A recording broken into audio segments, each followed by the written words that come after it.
Hola, ¿qué tal? Buenos días. En el video pasado les había comentado que la arquitectura oriental es más importante que se vea mejor de adentro hacia afuera que de afuera hacia adentro. Y en la arquitectura occidental es más importante que se vea mejor de afuera hacia adentro que adentro hacia afuera. El día de hoy quisiera extender un poco más este tema para que los que están viendo este video puedan saber el razonamiento detrás de esto. Vamos a platicar específicamente de la arquitectura tradicional del este de Asia.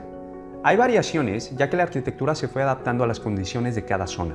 En primer lugar, el criterio que dividió la arquitectura entre el oriente y el occidente fue la precipitación. Me preguntarán, ¿qué tiene que ver esto con arquitectura? A través de la historia, el material y los métodos de construcción lo fue decidiendo el contexto en el que te encontrabas, ya sea la precipitación de agua o la escasez de ciertos materiales.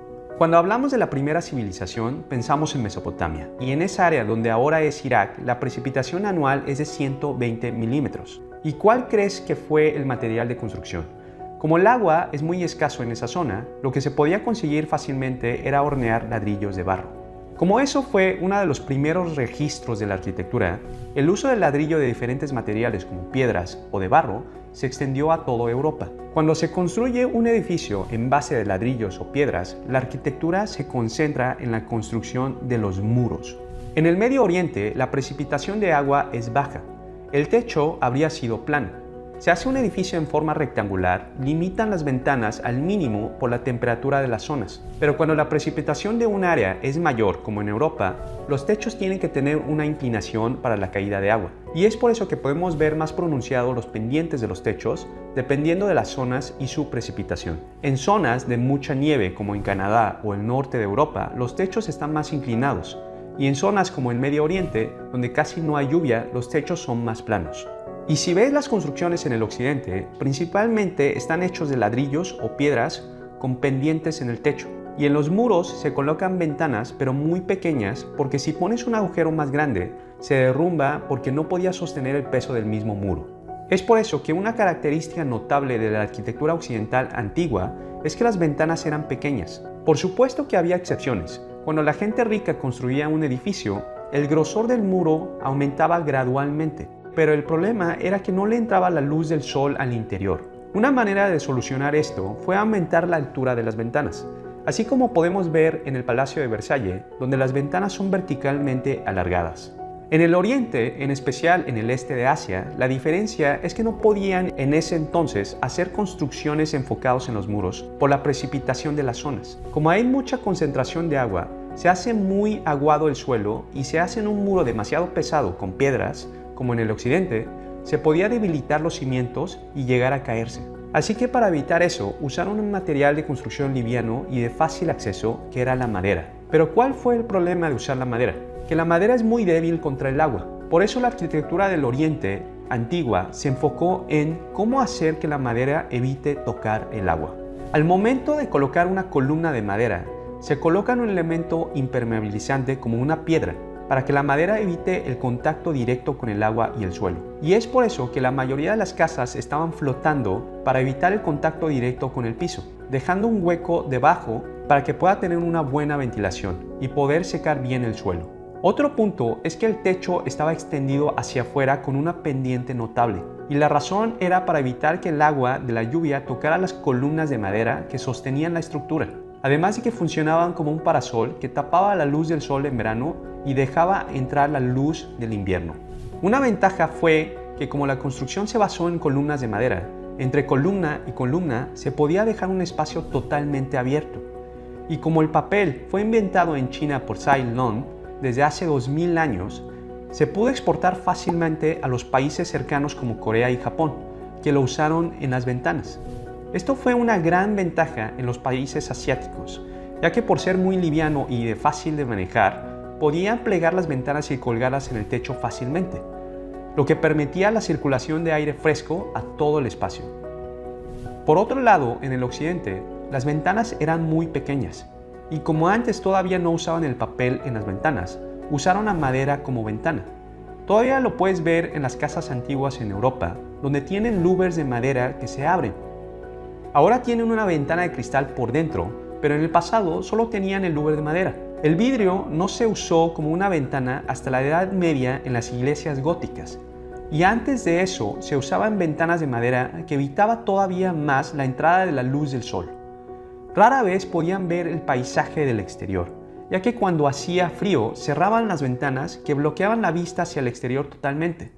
Y las personas en el occidente no solían mucho ver el interior desde el exterior, hasta que el uso del vidrio en las ventanas se volvió común. Podemos decir entonces que para las personas del occidente fue común pensar más en cómo se veía el edificio desde el exterior, y se enfocaron en la geometría y la belleza de la fachada, diseñándolos en proporción áurea.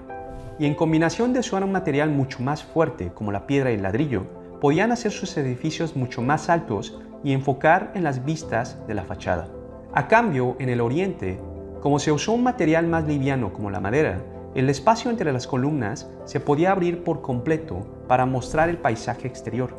El método de construcción permitió a la gente tener más oportunidades para contemplar el exterior y la naturaleza desde el interior del espacio, y la gente se fue adaptando y preguntándose su relación con la naturaleza. ¿Cómo yo me relaciono con la naturaleza?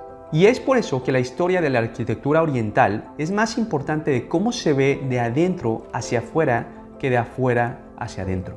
Pero un problema era que como las aberturas estaban muy grandes y las ventanas eran de papel, había un problema de seguridad. La solución era poner bardas alrededor del perímetro. En comparación en la arquitectura occidental, básicamente son edificios con muy pocas bardas, ya que las mismas paredes sólidas protegían y brindaban seguridad a las personas adentro. Entonces, podemos decir que las características destacadas de la arquitectura oriental antigua es que los edificios tenían techos punteados y extruidos de las columnas de madera, dejando un espacio grande entre columna y columna.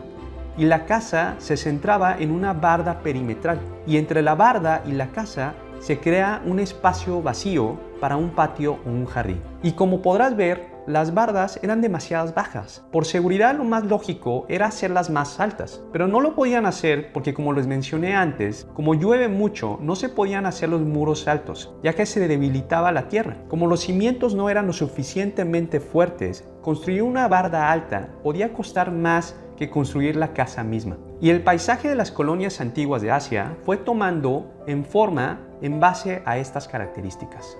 Viendo de adentro hacia afuera, el efecto que causa al tener una barda baja es que desaparece el paisaje del medio sin tener que tapar el paisaje lejano. Cuando estás sentado adentro de las casas tradicionales, por lo general tienes la ventana como esta y ves el pasillo de madera y luego ves la barda baja, y detrás de ella ves las montañas, el cerro o la naturaleza. El hecho de que podamos ver este escenario es porque la vista del medio está tapado por la barda. Desaparecen todos los elementos innecesarios y podemos traer la vista lejana más cerca. Después de eso, tratamos de incorporar la naturaleza paso a paso. Lo siguiente es la vista cercana, que es el jardín en el patio. Luego, enfrente de ti hay una mesa con un bonsái encima y cuelgan pinturas de paisajes en las paredes. A través de estos elementos se crea una mini versión de la naturaleza enfrente de ti. Entonces, la arquitectura tradicional de Asia se trata de continuar trayendo la naturaleza hacia el interior, comenzando desde la vista lejana el cerro, luego la vista media la barda, luego la vista cercana el patio o el jardín, y al final el mini paisaje de la naturaleza que creas en el interior. Y se fue desarrollando en la dirección de desvanecer los límites entre el exterior y el interior. Otro punto importante que se destaca en la vista hacia afuera es el techo. El techo tradicional se convierte en la parte superior del marco que enmarca la vista de la naturaleza, y es por eso que es muy importante su color. Siendo sincero, de niño, cuando visitaba estas casas tradicionales, el techo no era de mi agrado porque tenían demasiados colores para mi gusto, pero viéndolo detalladamente, se asemeja mucho a los colores de la naturaleza. El azul es el cielo o el agua, el marrón, la madera y las hojas secas, el verde, las hojas de las plantas y el cerro. La combinación de estos colores desvanece los límites entre el interior y el exterior, trayendo el paisaje todavía más cerca al usuario. Y desde ese entonces entendí por qué lo pintaron de esa manera. Por eso, en mi opinión, la arquitectura oriental está más enfocado de adentro hacia afuera, y la arquitectura del occidente está más enfocado de afuera hacia adentro. Aunque siento que con la globalización se está perdiendo gradualmente esta distinción. Creo que hay ventajas y desventajas de los dos que podemos aprender y poder hacer una mejor arquitectura cada día. Déjanos en el comentario cuál de los dos es la que te gusta más. Si te gustó este contenido, dale un like y dale un follow para que pueda llegar a más personas y podamos hacer una arquitectura mejor. Gracias.